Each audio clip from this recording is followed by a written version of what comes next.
In this video, I'm going to show you a step-by-step tutorial on how to organize your kit from the minute you receive it in the post to your first stitch.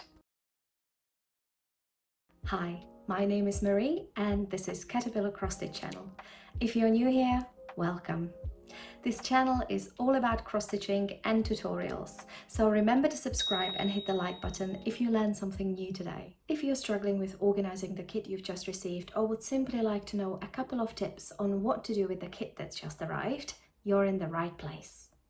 After watching this video, you will be able to prepare your fabric and organize your threads perfectly for a quicker and more enjoyable stitching.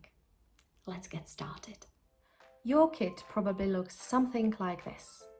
A needle minder with a nice strong magnet and a kit with threads, fabric, needle and a list of threads with symbols and instructions. Normally there would be a printed chart too, but in this case it's sent monthly as a PDF via email because it's released in parts as a stitch along. The first thing you need to do when unpacking the kit is take care of the fabric. Let's remove the needle so we don't get hurt, and what we'll need to do is secure the edges of the fabric because they start fraying over time.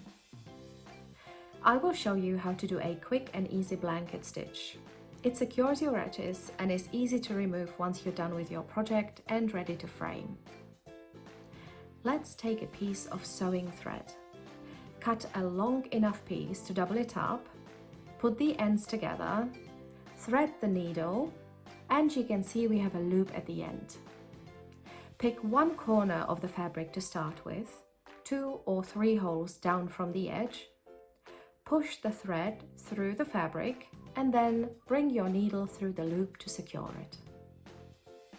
Then go 2 or 3 holes to the right, bring the needle through and make sure it stays in front of the thread.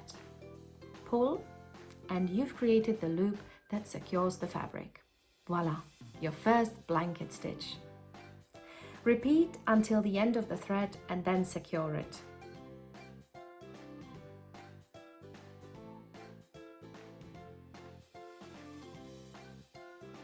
I'm just bringing my thread through the fabric back and forth a couple of times. It doesn't need to be 100% perfect. Don't worry, nobody will see this once your project is finished. Don't be tempted to use tape to keep the edges from fraying, because more often than not, the glue will seep into your fabric or the tape will leave sticky marks on your fabric, which can cause issues when you actually want to finish your beautiful piece.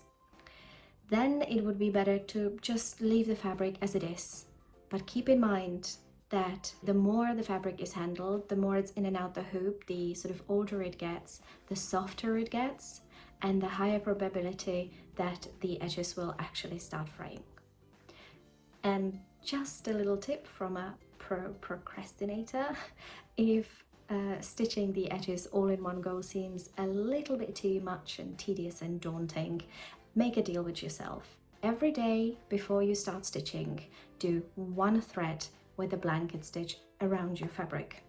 You'll be done with it in no time and your fabric will thank you. And now let's look at the threads. Having your threads organized, cut to your preferred length and marked with a symbol and a number will make stitching a breeze and will definitely help you stitch quicker. They will come wound on these organizers accompanied with a list of symbols matching the chart. My preferred length of the pre-cut thread is to unwind it from the thread organizer 6 or 7 times. You might want to test what length works for you before you go ahead and cut all of your threads to the same length, because everyone has a different preference. Once you've done that, you have a couple of options how to keep the thread. Option number 1 is to keep it on the provided thread organizers. Just loop it through the prepared hole and mark the number with the correct symbol from the provided list. When the symbol comes up on your chart, you will simply find the symbol, grab one strand of your floss from the bundle, and you're good to go. Easy peasy. Option number 2 is to keep your threads in an acrylic organizer. It's a bit sturdier and also a bit prettier. I just take a plain white sticker, write a thread number and a symbol on it, and loop the threads through. If you like bobbins, you'll love option number 3. I personally wind already pre-cut threads on the bobbins one by one and loop one active working thread through the hole in the bobbin. Put a sticker with number and a symbol on and pop it loosely in my project bag. If you don't mind unwinding your working thread every time you need it, you can just keep all your threads wound on the bobbins and put them onto the metal ring provided. And finally, you can put your threads on floss drops. Just mark your individual floss drops with a sticker with a symbol and number. Keep on a floss ring, and you can add a little tag with the name of the project just in case you work on more projects and your threads get mixed up. I appreciate it might seem like a lot of work at first, but once you found your preferred style and got the hang of it, it will take you no longer than 15-20 minutes, I promise. Having your threads organized by symbol that is matching the chart, ready to just pull one thread out and start stitching, will make the world of difference to your stitching and will make you stitch a lot faster. You can of course use these thread organizing tips when kitting up from Stash too, and kitting up directly from your DMC skeins. Now all you need to do now is to find the middle of the fabric and start stitching. To find the middle of the fabric, fold your fabric in half on the horizontal side and then on vertical side, and then gently press in the corner so it stays marked when you unfold it again. I usually just put a simple small dot on the fabric with a heat erasable friction pen so that I don't lose the middle once I've stretched the fabric in my hoop. Friction pen is easy to remove with a hairdryer or a light touch of an iron. Stretch the fabric in your preferred hoop and take the chart. I personally keep my PDFs on my iPad because I can increase the size as much as I want.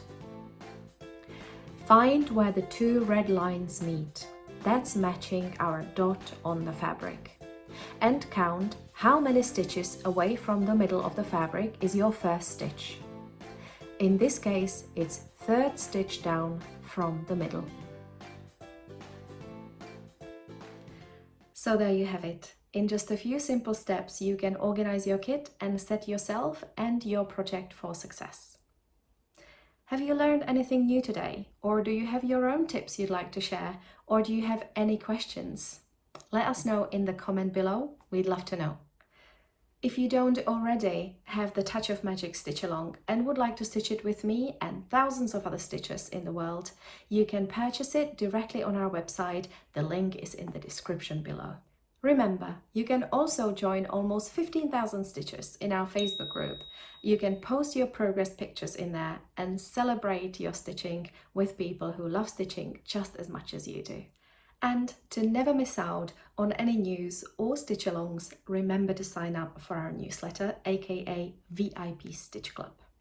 Not only will you be the first to know, well, everything, we'll also drop a free PDF with 6 gorgeous cross-stitching charts directly into your inbox. A link for sign up together with links to all featured charts is in the description below. And that's it from us at Caterpillar Cross Stitch today. Thank you for watching and see you next Monday.